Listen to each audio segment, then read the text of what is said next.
I'm now going to introduce our next presenter. It's Amanda Lollar. She's the founder and president of Bat World Sanctuary, and her topic today is Bat 101. Amanda? I think we're already sharing the screen. So I'm going to go ahead and tell you a little bit about Bat World Sanctuary. But in order to tell you how I know what I know, I'm going to be including a bit of my history. Most of the things that I know did not come from books, they came from the bats themselves. I would like to start with insectivorous bats and then move on to other species. I founded the organization in 1994 after finding an injured bat on the sidewalk in downtown Mineral Wells, Texas. I could tell she was suffering in the hot sun, and my heart went out to her.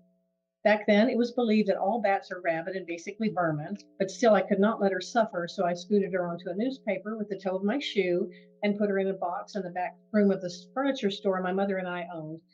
I was extremely curious about her from the start. She looked really tiny and sweet, but I was deathly afraid of her at the same time. So I went to the library, because the internet did not exist back then, and checked out the only book that had anything nice to say about bats. The book was titled The World of Bats by Nina Lean. It was then that I learned how important bats are to our own survival on Earth. Thankfully, the book also contained the bare basics of what I needed to keep the tiny bat alive. So I took her home with the intention of healing her wing, but unfortunately, she would never fly again, so she lived with me for the next year and a half. I named her Sunshine because she was the opposite of everything I was brought up to believe about bats. And over time, I liquidated the furniture store to create Bat World Sanctuary with the goal of education. For the next 15 years, I gave educational programs and field trips to school children. This is the very first building in downtown Mineral Wells, Texas, where Bat World Sanctuary began in 1994. And these are photos of field trips where educational programs were given to both adults and school groups. In 1992, I came across an old building that was completely full of free-tailed bats. The building was made of sandstone and over 100 years old. The crawl space of that building was perfect habitat for Mexican free-tails. The owner wanted to sell the building. In order to do so, he wanted all of the bats destroyed so the building would sell. So I purchased the building in order to protect the bats, and in doing this, I made numerous improvements to the building, including cleaning up about 6,000 pounds of guano that had accumulated over the decades. I also gradually removed the ceiling to expose the crawl space where the bats were roosting. In the beginning, the colony size was about 30,000, with a nursery colony of perhaps 1,000 or so. They roosted against the south wall. And over the next 20 years, that colony size grew to 100,000, with a nursery colony of over 100,000. I built catwalks along that wall in order to rescue orphaned pups. Every day for the next 20 years, I would go clean the building, removing guano and rescuing any bats that were in trouble, and of course, observing the colony. It was amazing being immersed in their world so completely. In order to keep the pups from falling, I created nets that strung over the catwalk so any pups that fell could crawl back to their colony. These nets eventually made their way under bat houses to prevent the pups from falling to the ground. We call them pup catchers, and they are now being used worldwide. In the beginning, I would rescue 15 to 20 orphan freetails every summer. However, because I also helped with humane bat exclusions of nearby businesses, the size of the wild sanctuary increased every time a nearby exclusion occurred. And because of this, the nursery colony also grew, and I ended up rescuing anywhere from 50 to 200 orphans every summer. Over time, I desperately needed help, so I created what we called Bat World Boot Camp, a week-long workshop in order to not only help me with the increasing number of orphans, but to also teach wildlife professionals how to care for orphaned insectivorous bats, as well as complications during pregnancies. When they are born, free-tailed pups average a third of the size of the mother. That's the equivalent of a 120-pound woman giving birth to a 40-pound baby. First-time moms sometimes have a particularly difficult time as the pup gets stuck in the birth canal. When this occurs, both mother and pup will die if they aren't helped. Bats are anatomically different from other animals, and oftentimes all it takes is an episiotomy to save lives. Thankfully, I have a wonderful veterinarian who worked with me on emergency procedures, and I was able to pass that information along to boot camp attendees, along with information on injuries, illnesses, recognizing the signs of rabies, and of course, humane euthanasia. I taught Bat World Boot Camp for 10 years, and during that time, we had the privilege of teaching wildlife care professionals and veterinarians from every bat inhabited continent in the world. One of my hopes was that everyone who attended boot camp would take the knowledge they gained and share it with other animal care professionals in their area so more bats could be saved around the world. To make this long story a little shorter, the wild sanctuary colony and the ever-growing non-releasable captive colony taught me an enormous amount. I was able to compare the behavior of the captive colony to the wild colony to discern any aberrant behavior, and there really wasn't any. I attributed this to the fact that I had tried to match the environment of the captive colony as closely as I could to the wild sanctuary. Eventually, the small colony ended up reproducing, and that ended up in a behavioral study as well as a reproduction study. The song of the Mexican freetail was discovered in that small colony, as well as 25 different vocalizations and associated behaviors that freetails use to communicate. In this video, you will see an orphan freetail bat nursing from foam eyeshadow applicator tips that were removed from the wand. As the incoming orphans increased in numbers, I had to create little assembly lines in order to keep everybody fed in a timely manner, while also rescuing bats from the wild sanctuary as well as the public.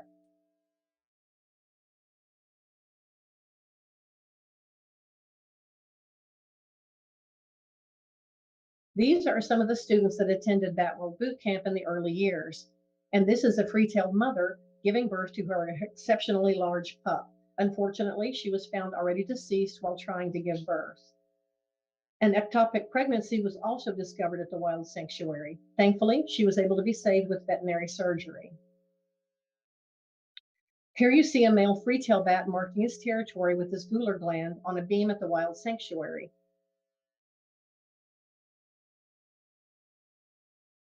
And here is a series of photos showing a captive-born free-tail bat marking his territory.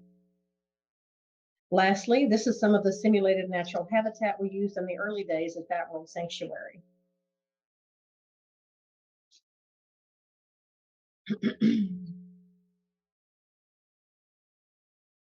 Fast forward to 2024. Bat World Sanctuary has come farther than I dreamed. Over the last 30 years, we have rescued tens of thousands of insectivorous bats, returning as many as 90% back to the wild. We have also rescued fruit bats from the cruel exotic pet trade, retired from research, and retired from zoos, and we are now opening rescue centers worldwide. We built a bat castle on Bat World's land capable of providing protected habitat for 100,000 wild bats, and just last summer, bats started using the castle. The Bat Castle also serves as a protected release site for the bats we rescue. We are now in the process of building a classroom on Bat World's property for our workshops, which still continue to this day. All of this happened because of one tiny bat, and she is the reason I am here with you today. So with that, let's begin the presentation. What is a bat? Anatomically, they are a lot like us. Their scientific name is Chiroptera, which means hand wing, as they essentially fly with their hands. Bats are the only mammal on Earth capable of true flight. Think about this. Roughly 1 of every 4 mammals on Earth is a bat.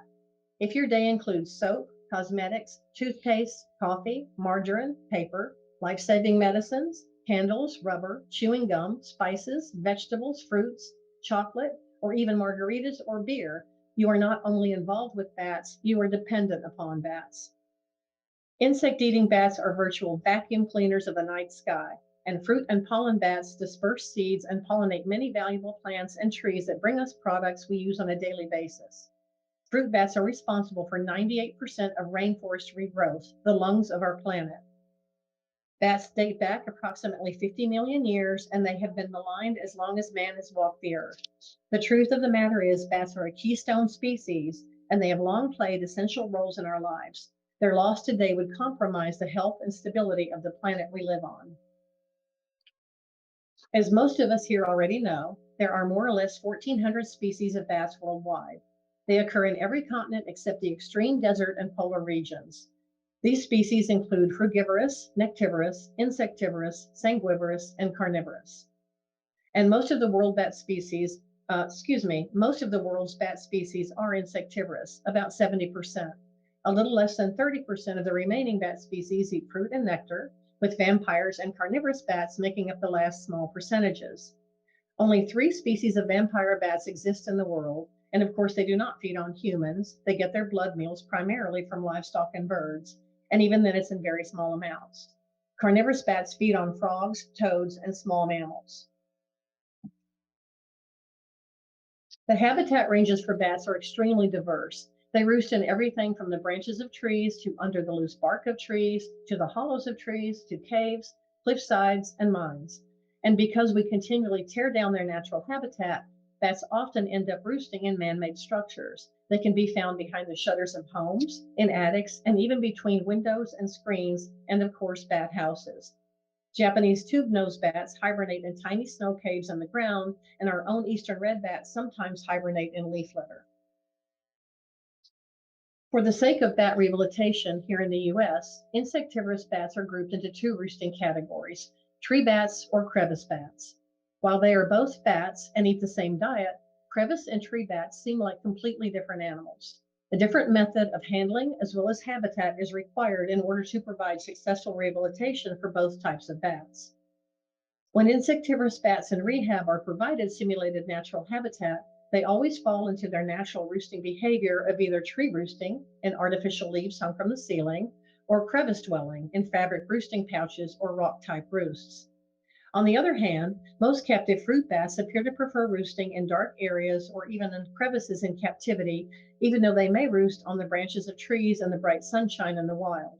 At Bat World, we provide several different types of roosting areas to allow all species of fruit bats to choose where they prefer sleeping. They always choose dark, curtained off or private areas or behind leaves or other simulated natural habitat. Whether it's a fruit or an insect bat, we find it's best to allow that bat to choose where he or she feels comfortable enough to de-stress from entering a new environment. We all know bats are extremely intelligent. I recognized this shortly after rescuing Sunshine in 1988. Her behavior was nothing like I had ever seen in an animal before, and her intelligence was one of the things that made me fall in love with bats in the first place. One of my earliest memories of Sunshine was when I was sitting at my desk and she was sitting in a little fabric pouch propped up on a stack of books on my desktop. I was writing a letter, as we all had to do back in the 80s, and I looked over to see her little head following every motion I made with the pen. It was fascinating to see that she was so observant, and I realized there was a very big brain in that tiny animal. Bats also have excellent memories. In my personal observations of the bats at the Wild Sanctuary, I noticed one bat with white fur. Although he was not an albino, he was always easy to spot. He was always in the same spot on the same beam inside the crawl space. Even when these bats migrated back and forth to Mexico, when the colony returned, he could always be found within a few inches of that same spot. Bats also recognize caregivers and have favorites, and they are often untrusting of new caregivers. I firmly believe that we have barely scratched the surface of just how intelligent these animals are. Bats also have a high degree of curiosity, as seen in the following video of Egyptian fruit bats playing with toys. The new springy thing, or the new springy toy, on the bottom of the toy box was a new addition when this was filmed.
Along with their incredible intelligence, bats also have exceptionally long, they are also exceptionally long lived.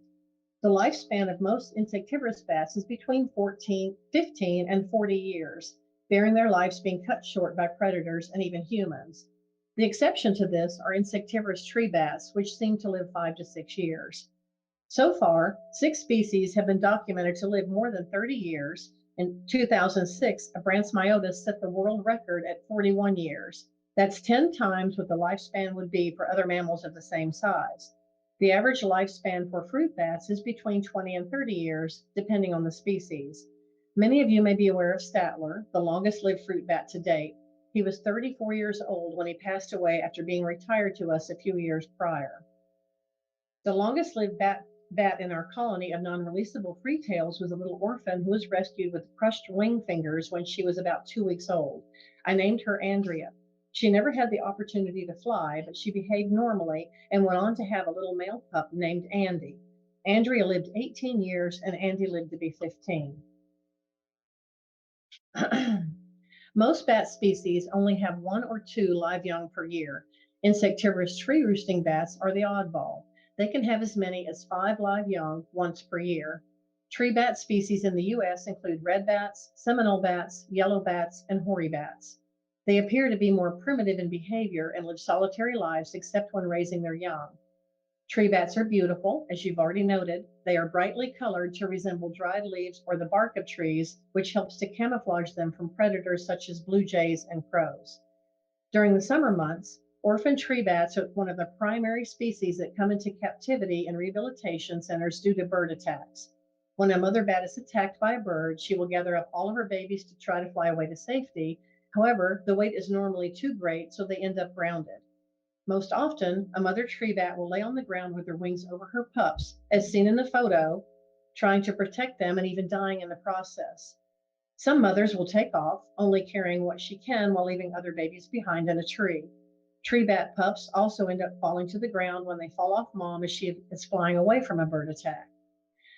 Mother tree bats may also end up injured during these attacks. When this happens and the rehabber is contacted, the entire family is rescued and mom is allowed to raise her pups while we take care of her. If she drops her pups, those babies are hand raised separately, which usually takes 10 to 12 weeks. Research states that these bats fly as early as 4 to 6 weeks. However, we have found that these pups rely on mom at least 10 to 12 weeks as they are still nursing while learning to forage for insects. Unlike tree bats, crevice bats have 1 to 2 pups per year. These include fruit and insect bats. Crevice bats include any bat that doesn't roost out on the branch of a tree, although this does not include bats that roost under the loose bark of trees because they are essentially in a crevice. Crevice bats also roost in caves. They are typically drab colors like grays and various shades of brown, including golden brown, like the pallid bat. Most crevice bats are highly gregarious, highly intelligent, and form nursery colonies. It has been stated that only females are found in nursery colonies. However, at our wild sanctuary, I often found male free-tailed bats scattered within the nursery colony, mainly while female bats were foraging for insects at night. And as with tree bats, most crevice bats are not fully weaned and flying on their own for at least 12 weeks, and they are still nursing from mom during that time. It was not uncommon to see adult-sized juvenile bats still nursing from mom at the wild sanctuary. This photo shows a captive big brown mom with her teenage pup still nursing while learning to eat mealworms. About a year after founding Bat World, a program called Masters of the Night was touring the U.S. I was alerted to the fact that an Egyptian fruit bat would be on display at a local Wild Birds Unlimited to promote the event. The bat was one of 6 that would be on display at the actual event. I had never seen a fruit bat, so I was extremely excited to see one. The bat was in a bird cage on a shelf in the back of the store. Although I was mesmerized, I was also struck with his suppressed demeanor. He watched me with his big, beautiful eyes, and all I could see was sadness. He was trembling, so he was either frightened or cold. The cage was small, and he had no place to hide or get warm. I left there feeling badly that I had put him through more stress by simply staring at him. Later, he was in luck because the Masters of the Night program contacted me about taking these 6 bats from their program. Of course, I said yes. After accepting these 6 Egyptian fruit bats, I could see that they were equally as intelligent as free-tailed bats. And because bats are so incredibly perceptive, it oftentimes makes captivity sad, especially when they are not provided with the enrichment they need to occupy their intelligent minds, the company they desperately need, or enough flight space to enjoy the experience of flying unencumbered. The most commonly held species on public display are fruit bats. These include short-tailed fruit bats, Jamaican fruit bats, Egyptian fruit bats, African fruit bats, and flying foxes of various species. As a whole, fruit bats are relatively easy to care for, provided they are giving nutritional food, flight space, and enrichment. Insectivorous bats, on the other hand, are extremely time intensive. Because of their high metabolism, they can develop an abscessed tooth and literally be dead within 24 hours. Another issue with insectivorous bats is that they stress easily with the changing caregivers. They also require daily cursory exams. Every bat needs to be looked over to make sure that bat is acting normally once to twice daily. Normal crevice bat behavior includes clustering, bright eyes, and a well-groomed coat. Any crevice bat that has moved away from his colony is displaying a symptom of something being wrong, as seen in these photos. This could be something as simple as dehydration, or it could be more serious, such as a systemic illness or an injury. This is one of the reasons that most crevice-dwelling insectivorous bats do very poorly when placed on public display. They find their security in hiding in a dark crevice. When there's no place to hide, they tuck themselves tightly into a corner where they remain at distress. It's basically the same as someone putting you in the middle of rush hour traffic, totally nude, with no nearby buildings to escape to. All you can do is stand there, totally exposed, while nonstop traffic goes by. It is not unusual for sudden death to occur to insectivorous bats on public display. Fruit bats are extremely messy. They are essentially flying juicers. Care must be taken in designing a flight area that is easy to clean. That is easy to clean. It took me 4 tries to come up with a design that was both easy to maintain as well as sanitary. Because we rescue bats that have become injured or may not fly well, we have padded floors in our indoor enclosure that are swept and mopped daily. While insect bats are not quite as messy, it's equally as important to clean their habitat daily. This means changing out roosting pouches and cloths, as well as cleaning the floors and cleaning the walls. Our flight and clinic enclosure designs are available to view at batworld.org/rehabilitation videos. Another important aspect is insect control and rodent control. Because some fruit is discarded, insects like ants and roaches can easily accumulate. If the flight area is not cleaned thoroughly each and every day, we are talking walls, ceilings, and floors, then insects can soon take over. Insect control can be accomplished with baits that are out of reach of the bats, but never sprays that bats can also inhale. Food should be nutritious, fresh, and ample. There should always be food left in the bowls in the morning when the dishes are gathered. This assures that all of the bats were able to eat their fill throughout the night. If bowls are empty, then additional food must be added as needed.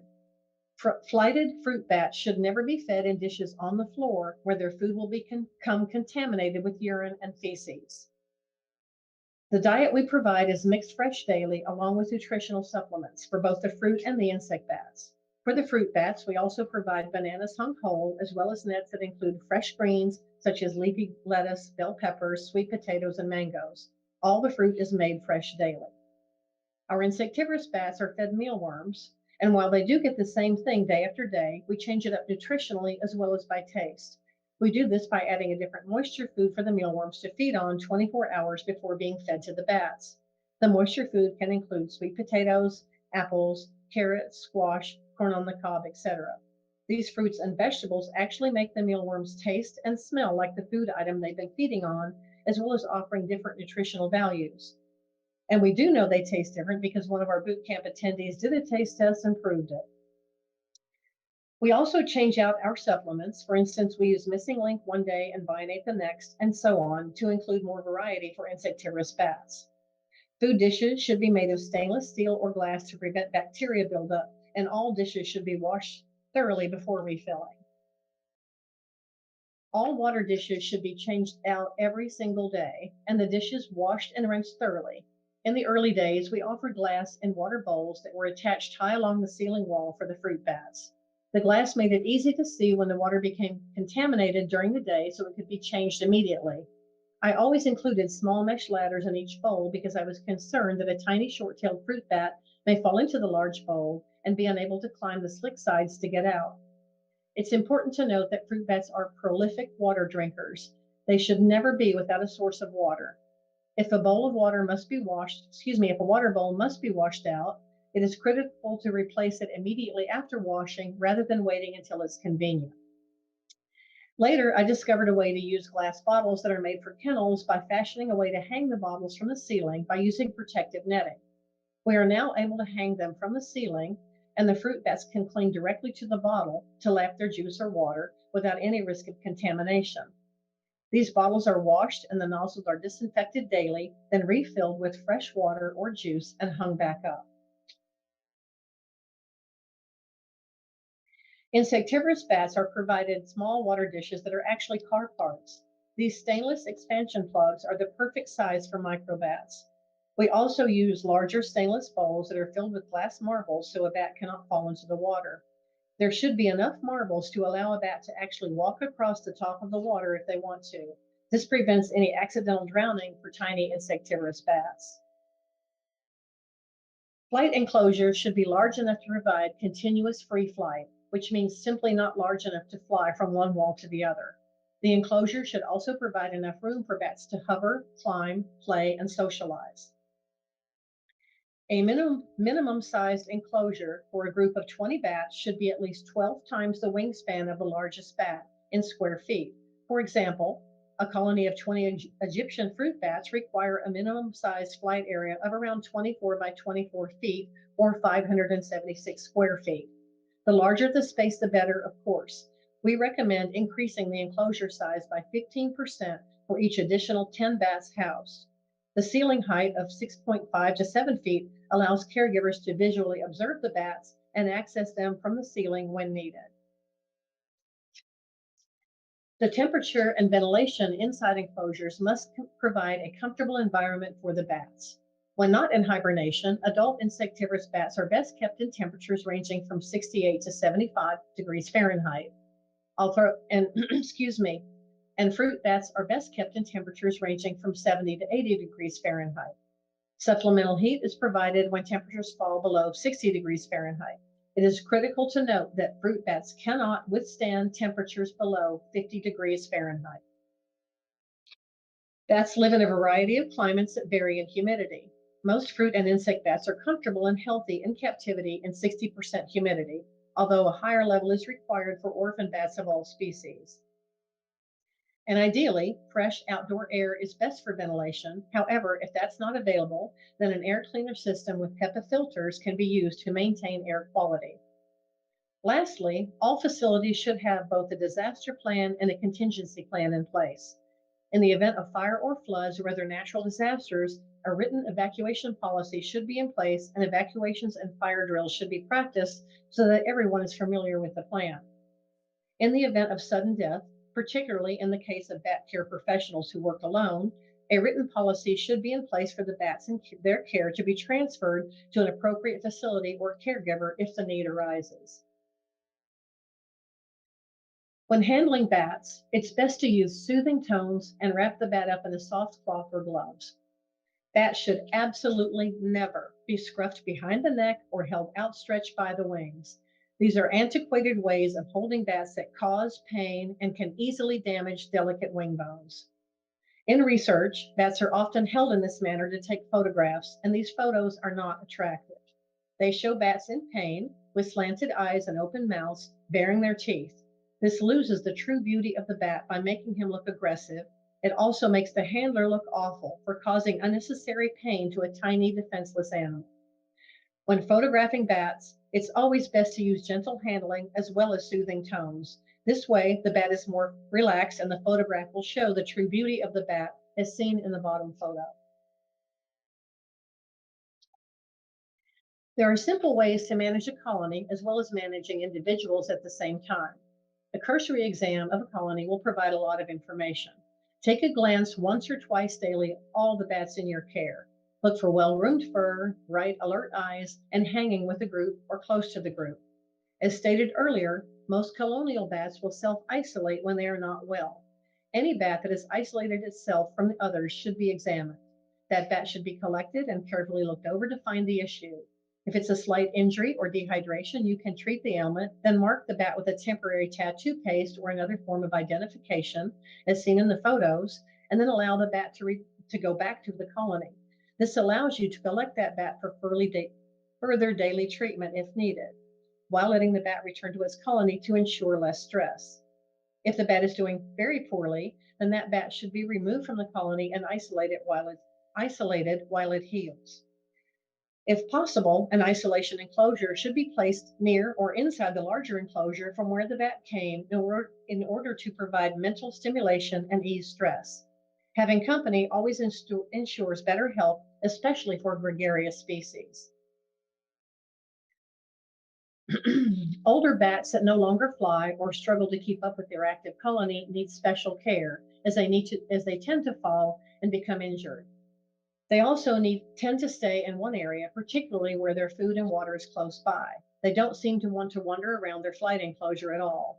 These bats are better off being transferred to a smaller enclosure for their comfort as well as their safety. The enclosure should not exceed over 2 feet in height, but can be as long as 10 to 12 feet. The floor should be padded as well to protect bats when they fall. We mounted our enclosure for older bats high against the ceiling so they could feel like they are still part of the active colony. A step stool is required to access them for care every morning. We call our elderly bat enclosure our geriatric ward. It includes hammocks for the bats to recline in and rest their old limbs. Food, water, juice, and treats are close by so they do not have to venture far to get anything they need. These bats receive daily arthritis medicine, and they also receive help in grooming when needed. The older bats appear to be extremely happy in this environment. All this being said, there are times when an older bat's quality of life declines to the point that euthanasia is the preferred option. This is what we call our geriatric enclosure at Bat World Sanctuary. It measures 10 feet long by 2 feet tall by 2 feet deep. There are hammocks for elderly bats to lay in, as well as food and water dishes within easy reach for all of the bats. We also provide all of the same enrichment that the bats in the active colony receive, such as bell peppers and sweet potatoes hung in nets. The older bats still enjoy grooming when they are able, but when they need help, we provide that as well.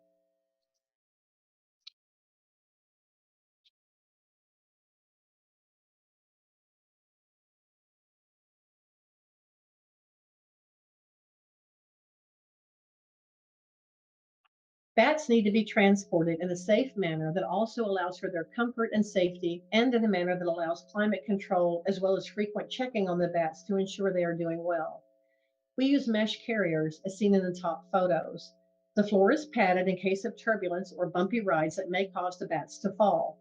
An absorbent towel can be placed on top of the padded floor and changed out as needed during transport by a vehicle.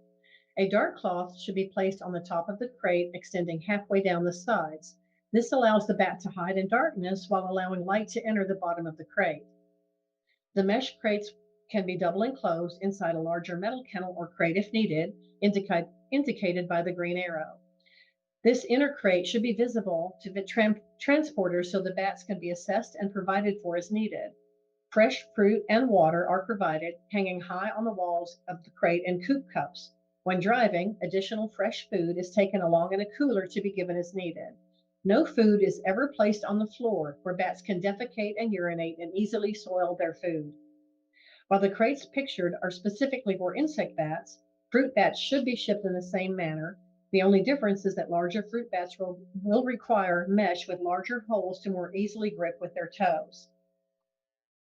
Last year, 325 short-tailed fruit bats were retired to us from a zoo that was overpopulated. These tiny bats were transported to us inside abrasive, wire-screened cages. These cages were then placed inside large wooden crates, as seen, and the tops of these crates were screwed shut, as seen in the bottom photos. When the bats arrived to us, many had perished. They were ice cold, and dozens of deceased and downed bats were stuck inside a dough-like mixture on the cage floor of what appeared to be fruit blended with oatmeal. We attempted to remove the downed bats first. However, the active bats were starving and anxious to escape. Dozens and dozens were crowding the opening of the enclosure, making it difficult to remove the individuals in trouble. So we placed dishes of fresh fruit on the floor of the crates in order to give them much needed nutrition while also distracting them from the opening of the cage. When a dish of food was placed into their crates, the starving bats swarmed over the food so frantically that we quickly decided to pour large amounts of fresh food over the entire bottom of the cages to give them all the chance to eat. Thankfully, it allowed us the time needed to remove the downed bats more quickly. Please note the following footage is disturbing. It shows the frantic bats swarming over a dish of fruit placed into their cage. When this happened, we stopped filming so we could quickly provide more food.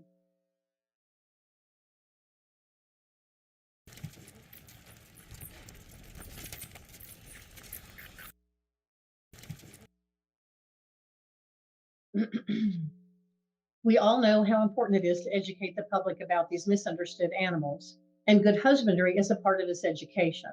It's good to know a bat's individual personality and who may be more acclimated or less stressed to being shown to the public. It is never a good idea to force a bat to do an educational program because it will show. People will know that animal does not want to be there, and that will not only make the handler look uncaring, it would also not be any service to bats as a whole.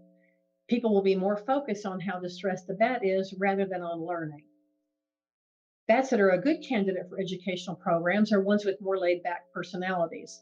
Those who will take a treat under any circumstances, whether it be a piece of melon or a mealworm, are good candidates for live programs. Showing a bat eating is also a good way to describe the teeth of a bat. For instance, you might say to children, our native bats may be tiny, but they have very sharp teeth that they use to chew their food. They also use these teeth to protect themselves when they are afraid. That's why it's never a good idea to try to pick up a bat because he may bite in fear. Always remember, the smaller the animal, the sharper the teeth. However, even when you do use a particular bat for educational programs, it's my opinion that bat should never be used for more than 5 minutes at a time. If the program dictates more time is needed, then multiple bats can be utilized. It's also important to recognize the signs of overuse. When I did educational programs, there was an African fruit bat named Bucko that loved to participate. He always looked forward. Sorry about that, folks. Give us 1 second here. Can you back it up? It's also important to recognize the signs of overuse. When I did educational programs, there was an African fruit bat named Bucko that loved to participate. He always looked forward to receiving treats during public displays and would hide, and he would come out of his roost waiting for the opportunity. However, one year he began to hide instead and resisted when I tried to handle him for the program. That was his way of telling me he had had enough. At that point, he was retired from all future programs. Hiding, resisting being handled, and nipping are all symptoms of not wanting to participate. When this occurs, the bat should be respected and left alone while another bat is being groomed for educational programs. Using hidden cameras is another way to educate people without having to handle bats or place them under stress. We have 5 live bat cams that run 24/7 at batworld.org, as well as a chat box where folks can ask questions and receive answers. It's one way of educating without causing stress to bats in any way whatsoever. Some species of fruit bats are much more stressed than others being on display. For instance, Egyptian fruit bats behave much like Mexican free-tail bats in their need to hide in a secure area to feel safe. On the other hand, short-tailed fruit bats will interact with people on the outside of the flight area by hovering in front of someone to get a better look, especially when that person is talking to them, as seen in the last clip of the video. This first bat you see is perfect for educational programs. He is relaxed and has just finished a mealworm and is now expecting another one. The second bat would be terrible for educational programs for obvious reasons. It's important to note that both of these bats have been in care for several years and their personality differences are obvious. This last clip of short-tailed fruit bats interacting with me as I'm standing outside their enclosure. Good morning, morning. Good morning, morning.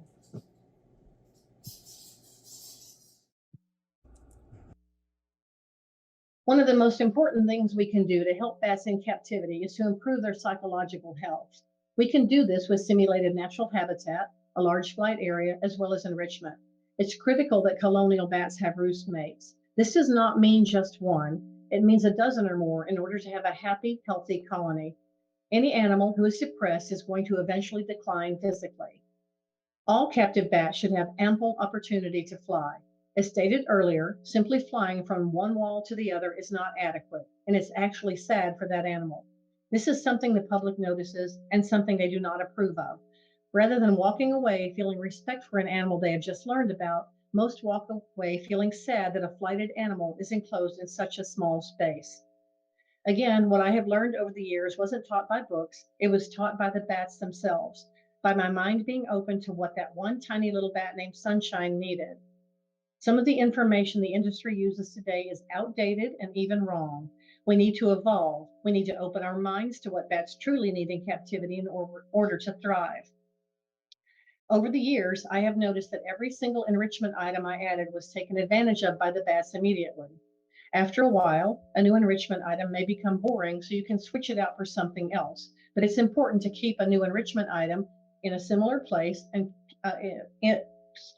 it's important to keep a new enrichment item similar and place it in the same spot. For example, don't change out a food puzzle for a plush animal. Instead, add a different type of food puzzle with a different treat inside. I learned one lesson the hard way. Early on, when I did educational programs at our facility, I created a simulated rainforest to appear as natural habitat for the public. For enrichment, I added a bird toy with numerous bells on it, and Bucko, an African fruit bat, dearly loved it. Every night before leaving, I would go into the flight area and give treats to whoever would need them, and for Bucko, I slid small apple cubes on each bell. He delighted in pulling them off one by one and eating them. The bells on the toy began to rust, so I removed the bell and did not replace it because I felt the rainforest looked better to the public without an oddball bell hanging in the middle. After I removed the bell, every morning thereafter, I went in. Bucko would patiently wait in the spot where the bell used to be, and he looked puzzled and sad that it was no longer there. I felt awful that I had taken it away, so I replaced the bell with another one, so there was a happy ending. But the lesson Bucko taught me was that taking something away from him was more devastating than what people think of a natural habitat environment. To add to this, people enjoy seeing unnatural enrichment as much as the bats enjoy interacting with it. So hang a teddy bear in the rainforest, add a treat puzzle to a cave, do something to break the boredom and stimulate their intelligent minds.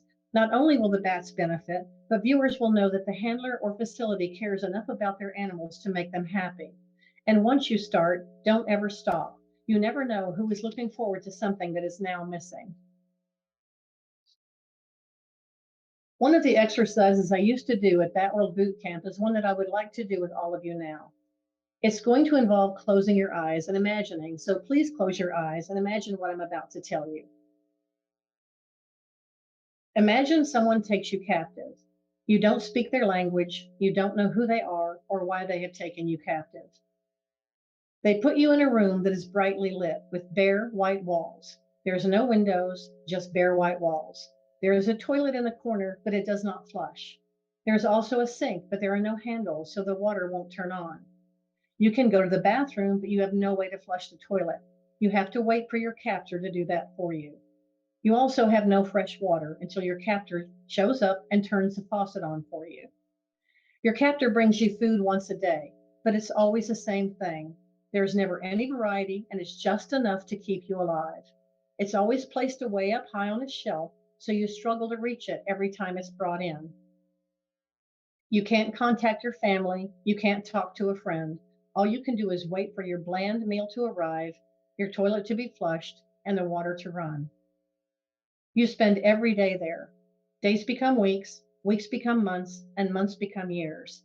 You soon realize that this is where you will spend the rest of your natural life. Now, wouldn't it be great if you had a window where you could see outside and the sunshine would trickle in? And wouldn't it be even better if fresh air would come through that window and you could hear the birds and smell fresh rain? Wouldn't it be even better if you weren't alone? And wouldn't it be amazing if the water would turn on when you wanted it to and it was always clean and fresh? And wouldn't it be great if your toilet was flushed several times a day? And how amazing would it be if your food was always a variety of fresh, nutritious choices and you could eat your fill because it was always within easy reach? You can open your eyes now. This is what it's like when we take a wild animal, such as a bat, and put it into a cage with nothing but the bare basics, especially when the food is put on the floor in an unnatural and hard to reach place. This is why it's so incredibly important to make sure the animals that we rescue or have in captivity are taken care of the way you would want to be taken care of if you were put into a cage. They are caged and we are their captors. It's up to us whether we want to make that cage a prison or a paradise. And it's so easy to make a paradise and watch them thrive in captivity. And it's the very least we can do for these magnificent animals. Thank you so much for attending. I look forward to your questions. Okay, thank you, Amanda. First question, would you breed these bats? What is their social hierarchy? For instance, one dominant male and a female in a cage, etc.? We actually don't breed bats at all. We neuter all of the males that come in because we don't want overpopulation. We rescue bats from zoos and research, as well as the public, from the exotic pet trade. And we do have over 700 bats right now in our sanctuary. And so the last thing we want them to do is breed because that would just it would create less room for the bats that still need to be rescued. Okay, thank you.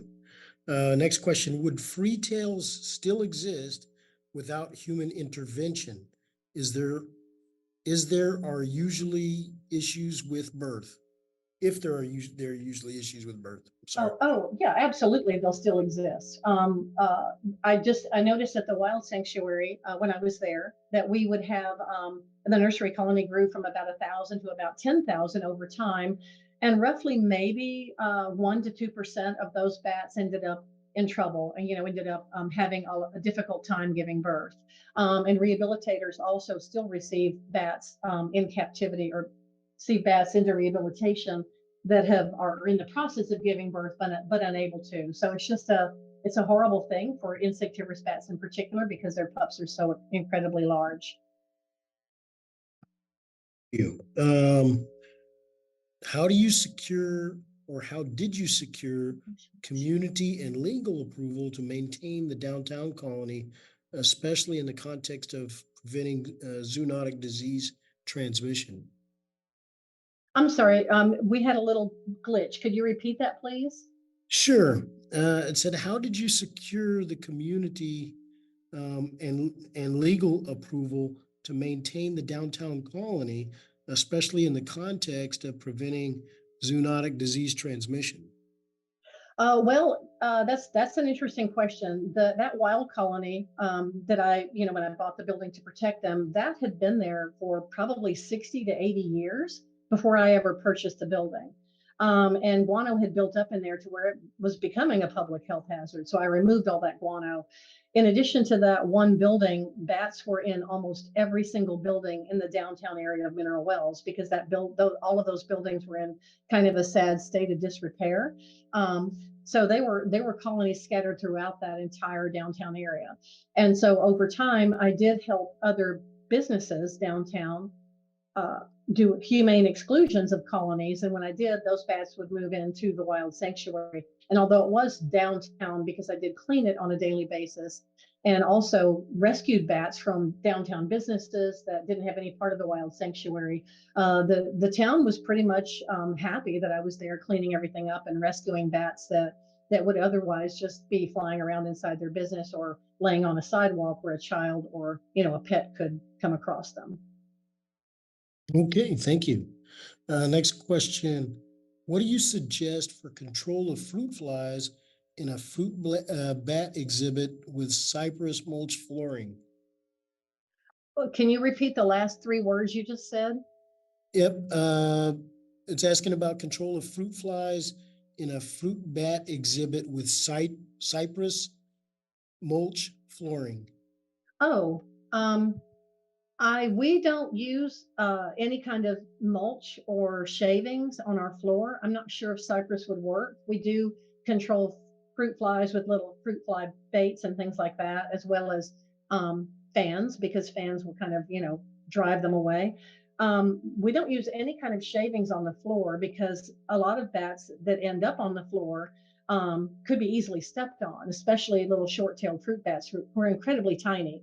And if somebody does end up injured and on the floor and they end up crawling under a shaving, or they're just not seen because they blend in so well with with the color of the flooring, they could be easily stepped on. So we never use any kind of shavings on the floor.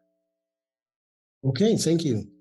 How sensitive are bats, especially insectivorous, to scents, types of cleaning supplies, etc., and what should you avoid?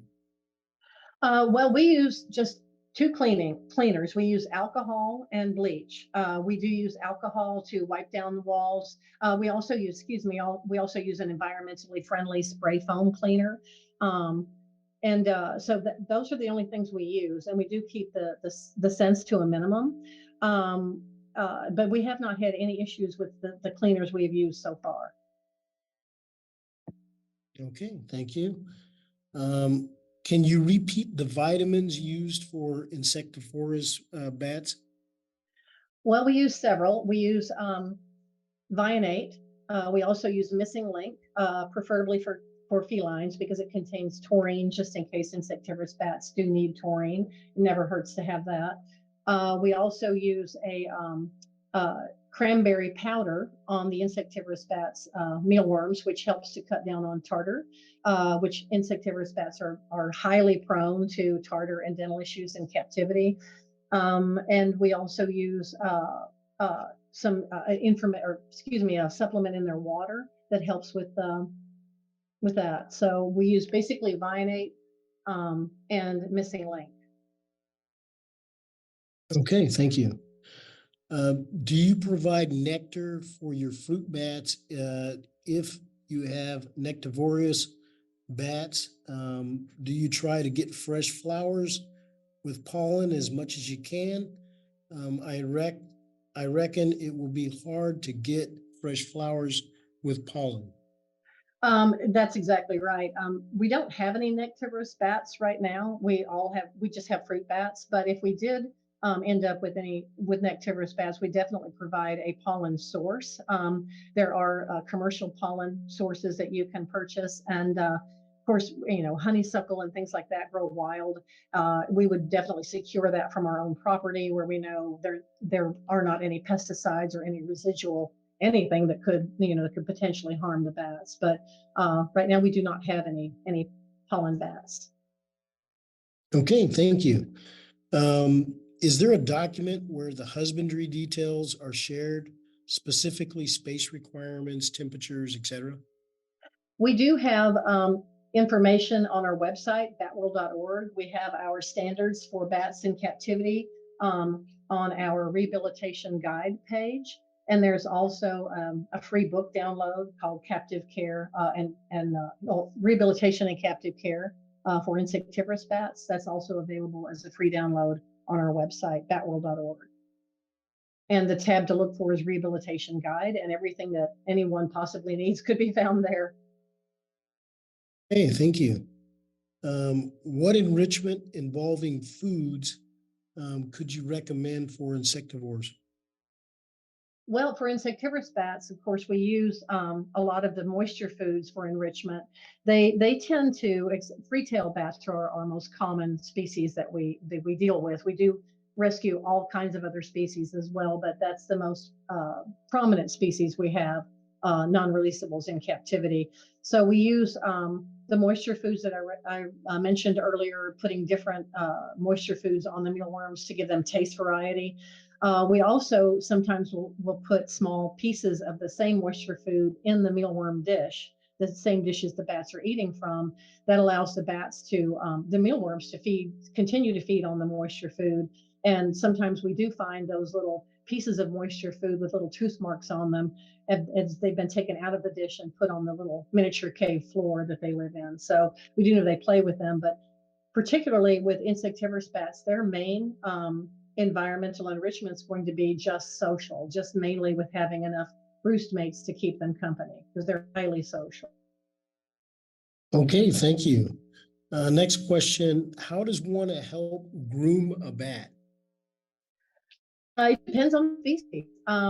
We sometimes, especially older bats, can't reach certain areas, so we use a very soft bristle brush. Wetting it down first helps to remove anything that may be stuck in their fur. It comes out much easier that way. Soft warm cloth on their face, they seem to absolutely love that. And the insectivorous bats is basically the same thing, just on a much more miniature scale. In fact, for the insectivorous bats, we use interdental brushes to help them comb their fur. For instance, if they have a leg injury and they can't groom well, then those brushes are very soft. They're very tiny. They're made to go between the teeth. And you can use those on an insectivorous bat's fur and help him groom areas that he's unable to reach while, say, he's healing from a leg injury. Okay, thank you. Do you recommend a good technique for handling, examining a very aggressive, reactive microbat that's actively trying to bite? We'll recommend using gloves and a cloth. And for bats that are that actively aggressive, then it's a good idea to just cover their little heads and make sure that they can't bite anything but the cloth that their head is covered with. If they are that aggressive, while they're the main thing is to not examine them while they're acting that way, because they're in a panic mode, and continuing to try to examine them could cause the bat to just basically go over the edge. So we would not examine a bat in that shape. We would allow the bat to decompress a little bit and then try again later. And if he's continuing to act aggressive, even when he's alone, then there's something more serious going on, and that needs to be looked at. Okay, thank you. Has there ever been any research collaborations conducted at Bat World Sanctuary? We've been involved in several research studies, particularly the main one, the behavioral study that we did on the captive colony back in the early 90s. And that was ended up as a paper published in the Southwestern Naturalist. But we've also worked with other researchers, for instance, just providing hair clippings and swabs and things like that. We're open to providing any kind of, or working with any kind of research that is non-invasive and that will benefit the conservation of bats. Okay, thank you. So I want to again thank Amanda Lollar for this presentation.